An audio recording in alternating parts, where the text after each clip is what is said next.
Scream cut through night like knife. No, please.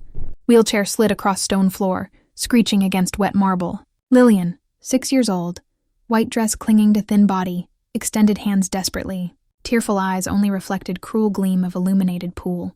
Vanessa, stepmother, pushed hard. There was no hesitation, only fury. Water's impact was dry like punch in darkness. Silence lasted second until surface bubbled in panic, small hands hitting emptiness. Was in that instant when Ricardo appeared. Gold watch still gleamed on wrist, but impeccable businessman had disappeared. What appeared was only father in state of shock. Without thinking, Dove, body-pierced blue mirror, cold-cutting skin like knives. Vision blurred from chlorine, but only took instant to find daughter. Dress open like cloud, ribbon detached from hair, terrified gaze begging for air. Ricardo extended arms and pulled toward chest. Her fingers clung to soaked tie as if were last lifeline. He kicked hard, breaking surface in burst of water and desperate breathing. Hold on, my love, I'm here. Lillian coughed, choking, lips pale. He laid her at pool's edge, pressing against him as if wanting to protect from entire world. Heart still pounded hard, but knew that dive wasn't end of nightmare, only beginning. 12 hours before, in São Paulo, Ricardo Torres seemed untouchable. On 20th floor of glass tower, sitting behind polished walnut desk, held Mont Blanc pen with same coldness holding real estate empire. Armani suit, impeccable tie, golden Rolex. Everything in him screamed power. But that day hand trembled. Among contracts and spreadsheets, simple reminder appeared in tablet screen's corner. Lillian's birthday. What city are you watching this video from, and what time is it? By the way, if you're enjoying my videos, I'd be so happy if you could subscribe to my channel and like this video. If this story has hooked you so far, subscribe to channel now, because this was just first twist. What comes next is even more intense and you won't want to miss it. Ricardo's breathing was still labored when laid Lillian on lounge chair beside pool. Small body trembled under soaked towel, eyes half closed, sobs still escaping between short coughs. Held her as if releasing would make entire world collapse again. Behind him, entire mansion seemed petrified. Silence was so dense, each drop falling from jacket onto marble floor sounded like hammer.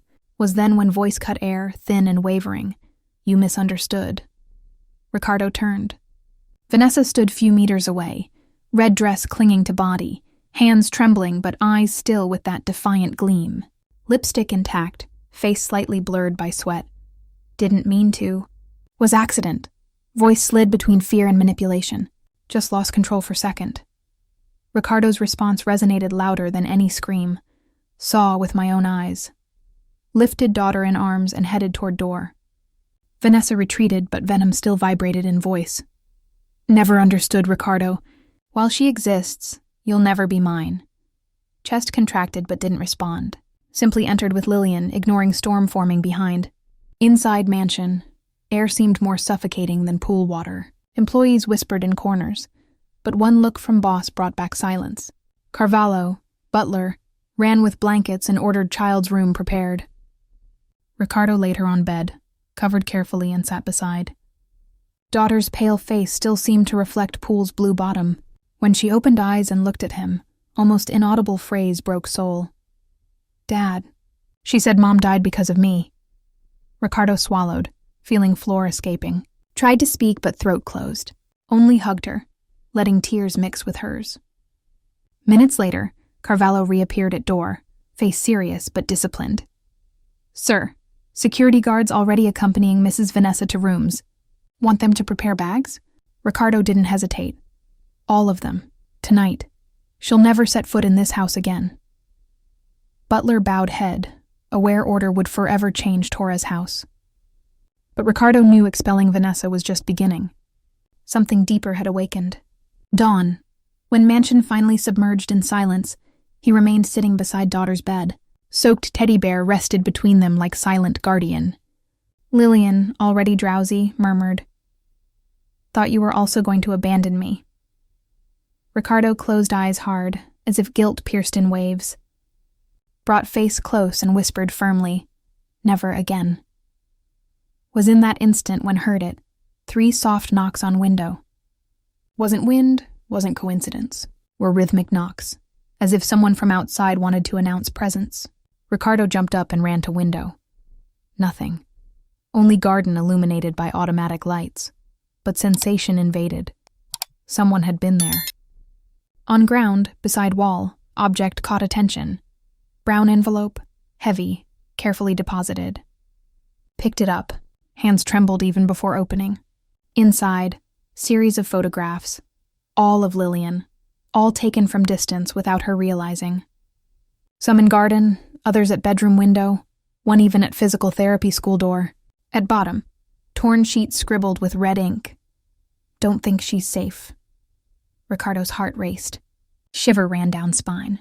Now wasn't just stepmother's cruelty, was something bigger, invisible, lurking. Poole had only been beginning.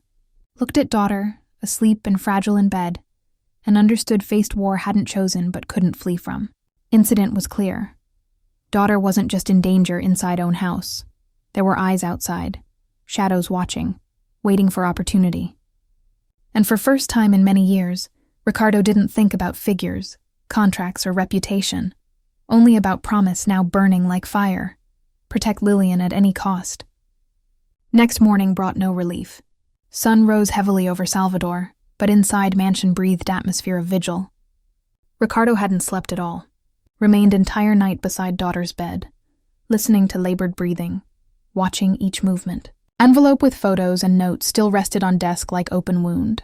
Tried to swallow rage, but weight of words wouldn't leave head. Don't think she's safe. When Carvalho entered, already had tense face. Sir, we've reviewed external cameras. No record of anyone entering. It's as if envelope appeared from nowhere. Ricardo closed fists, eyes burning. Then someone knows all blind spots of this house. Later, when trying to have coffee with Lillian on terrace, what should have been simple moment became new unease. She still held old teddy bear, light dress, and poorly combed hair. Tried to smile, but shadow remained in eyes. Dad, why do people look at me differently? Asked suddenly, voice thin but loaded with maturity too painful for age. Ricardo didn't know how to respond, only squeezed hand, feeling responsibility weighed more than any empire built. Early afternoon, black car stopped at gates. Tall, thin man in gray suit with severe expression got out. Was Andrés Coelho, lawyer known for handling defamation cases. Carvalho received him, but Ricardo met personally. André was direct. Mr. Torres, your name's already in headlines. Accusations of abandonment, child's photos on clandestine forums. This isn't just threat, it's orchestrated campaign. Ricardo held paper with photos, hands trembling. Then tell me, André, what should I do? Because won't lose daughter. Lawyer nodded, analyzing each image with clinical gaze. First, fortify house, then track who benefits from this narrative.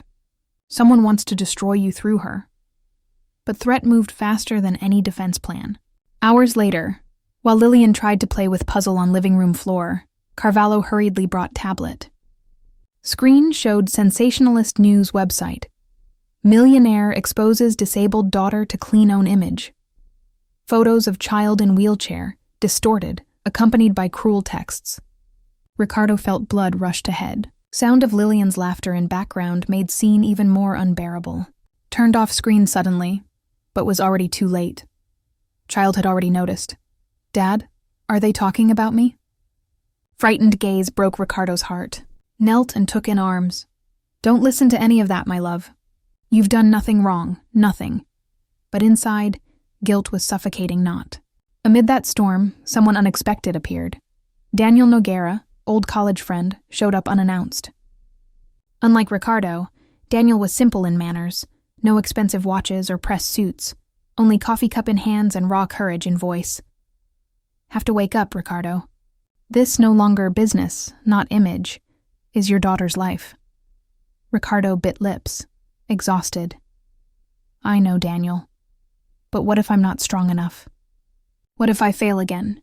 Friend approached firmly. Time for failing already passed. Now is time to fight. That night, Ricardo decided to reinforce security. Guards patrolled garden, cameras installed even in interior hallways. But even surrounded by technology and armed men, didn't feel peace, because danger didn't only come from outside. Lillian, before falling asleep, revealed in whispers more than father was prepared to hear. Dad, When you weren't here, she locked me in room in darkness. Told me couldn't eat and you'd never believe me. Words fell on him like stones. Ricardo leaned and hugged daughter hard. Hot tears ran down face. Weight of abandonment was now unbearable. Outside, while mansion plunged into silence, black car stopped few meters from door. Engine remained on, headlights off. Inside, silhouette watched with patience. Engine sound mixed with buzzing of night insects. Siege was just beginning. And you, what would you do in Ricardo's place? Would you face that fear with head held high or let yourself be paralyzed? Tell us in comments. Very interested to know your opinion. Courtroom was packed. Journalists pushed each other. Cameras flickered like lightning. Each flash blinded for second. Murmur of voices mixed with dragging of chairs until judge entered, and gavel resonated 3 times, imposing silence. Ricardo felt sweat running down nape, but didn't release daughter's hand. Lillian was hunched in seat beside, trembling fingers gripping worn teddy bear. Each time flashes illuminated face, she hid chin in father's jacket. At table across, Vanessa sketched triumphant smile, wore blue dress fitted to body, and lips painted crimson.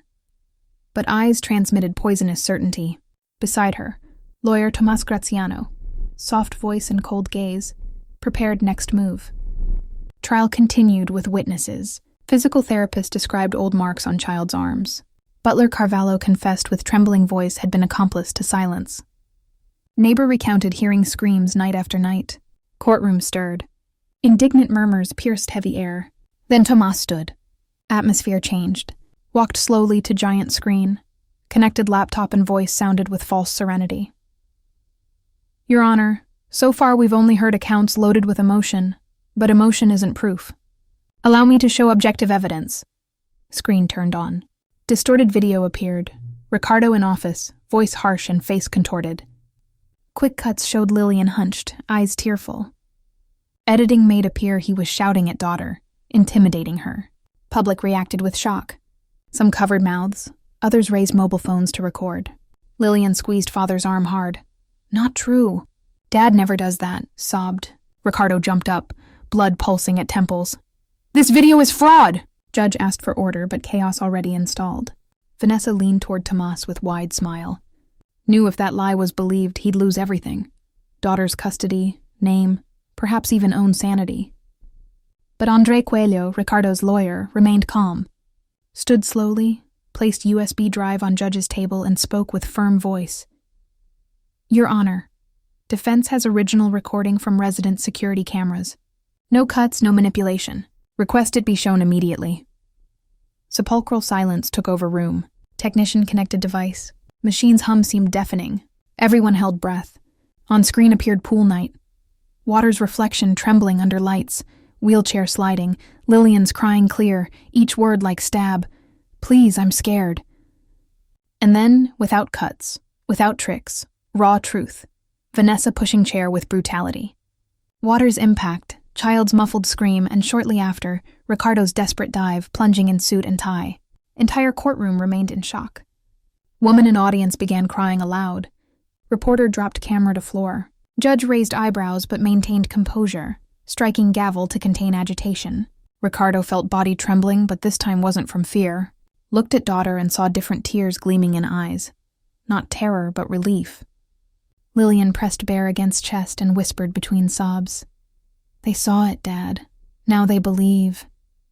He hugged her tight, eyes full of tears. Feeling that instant changed everything. Weight of years of guilt and silence seemed to break like shattered glass. Vanessa jumped up, face deformed by panic. That's not true. Was just mistake. I didn't mean to, but room no longer believed her.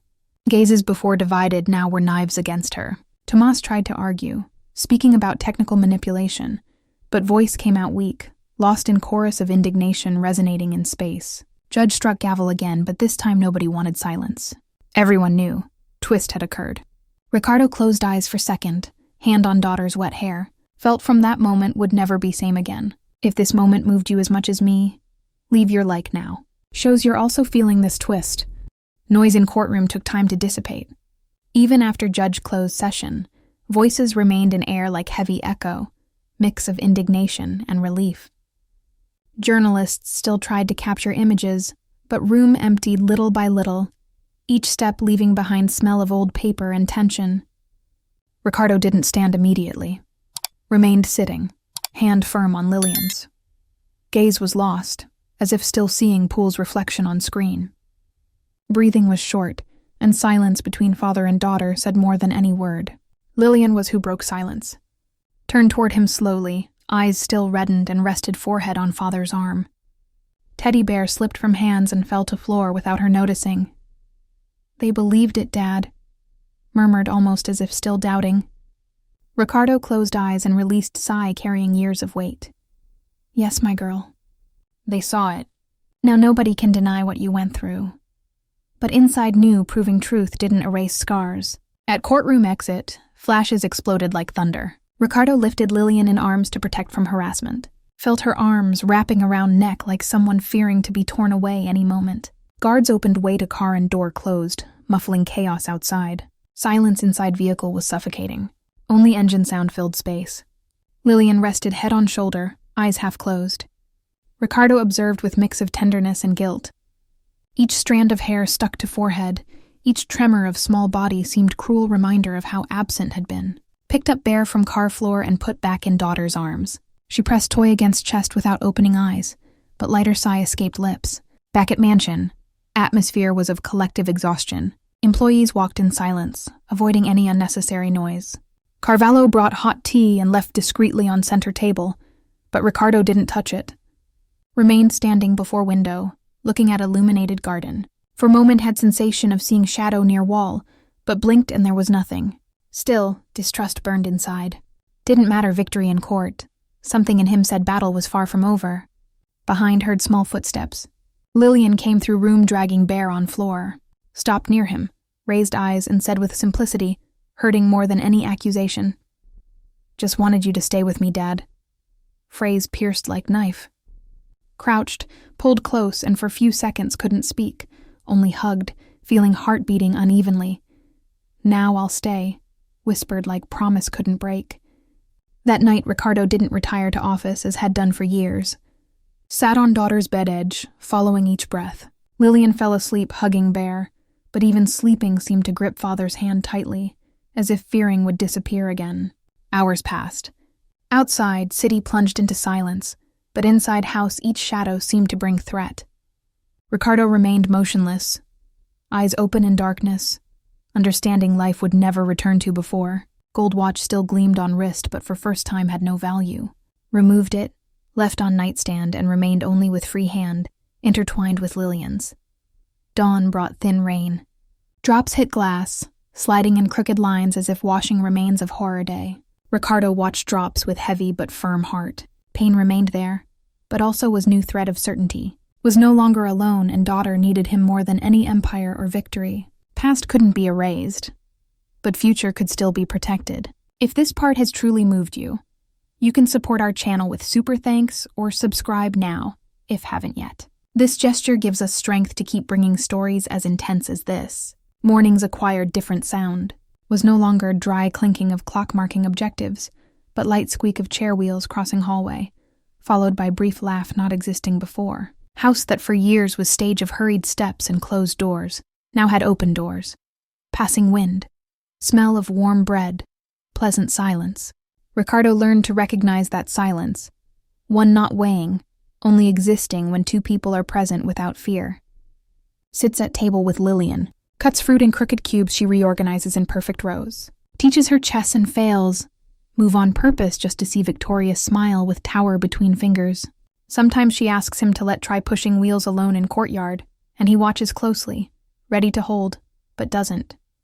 Because discovered loving is also trusting. At physical therapy office, Dr. Graza accompanies each small victory. One more, Lillian. Child stretches arm, face red from effort, and chair advances half palm. Ricardo, who before would have bought any machine to accelerate time, now waits patiently, complete breath for next movement.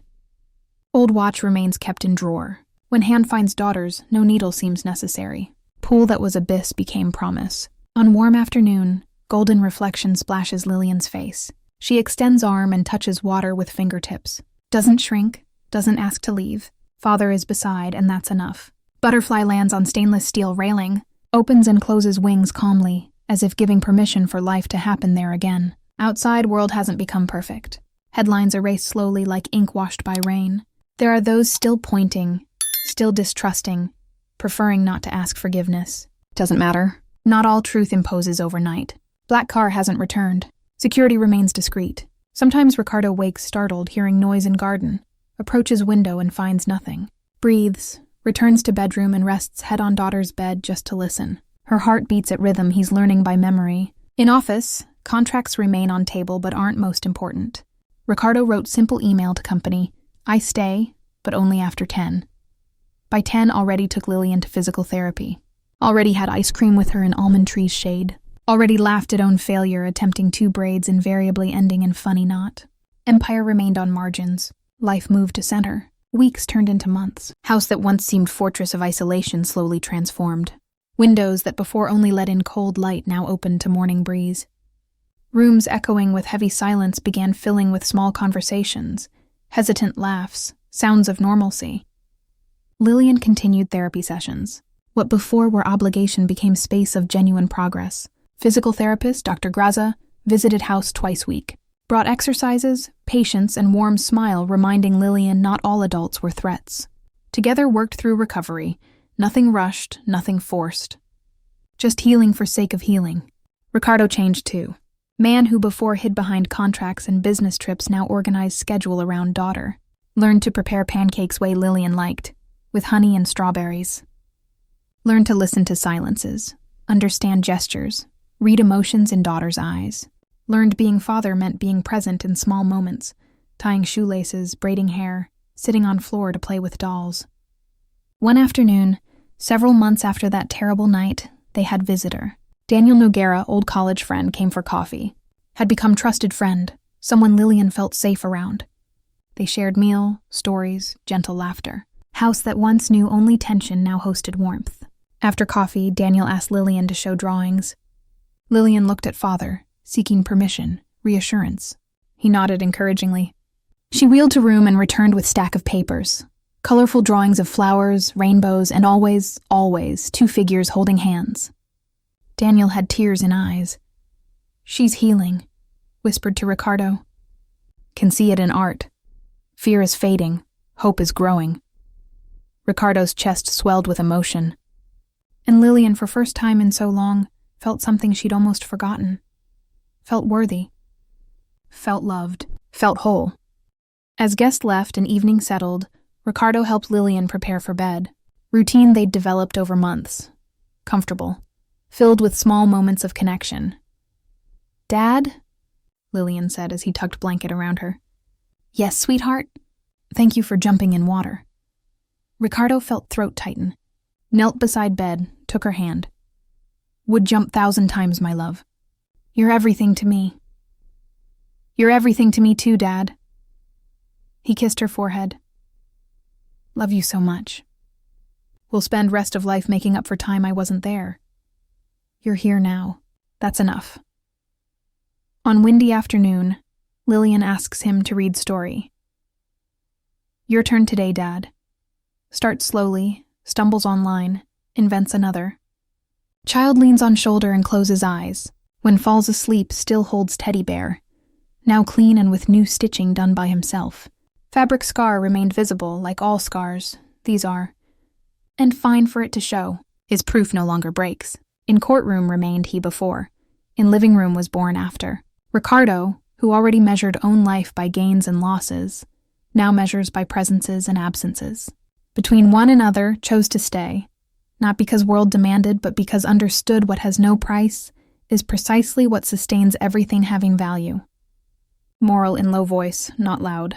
Not everything gets fixed, but much gets cared for. And care is presence. Not all new beginnings need fireworks. Some just need chair beside bed, hand not releasing. I'm here repeated until becomes truth inside. When guilt doesn't know how to leave, kind routine shows door. Now I speak to you who stayed until here. Perhaps felt rage, perhaps lump in throat, perhaps memories preferring not to visit. Don't know what life put on your table. Losses, absences, difficult silences. But know you're listening to this story for reason, and somehow is also yours.